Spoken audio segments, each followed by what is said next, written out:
আম্মা বলেন, পড় রে সোনা।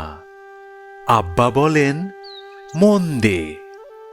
পাঠে আমার মন বসে না, কাঁঠাল চাপার গন্ধে।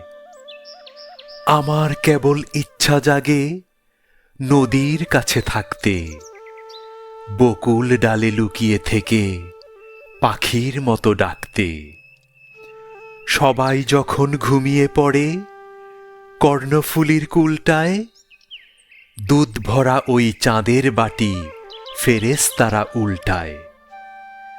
তখন কেবল ভাবতে থাকি, কেমন করে উড়ব, কেমন করে শহর ছেড়ে সবুজ গায়ে ঘুরব।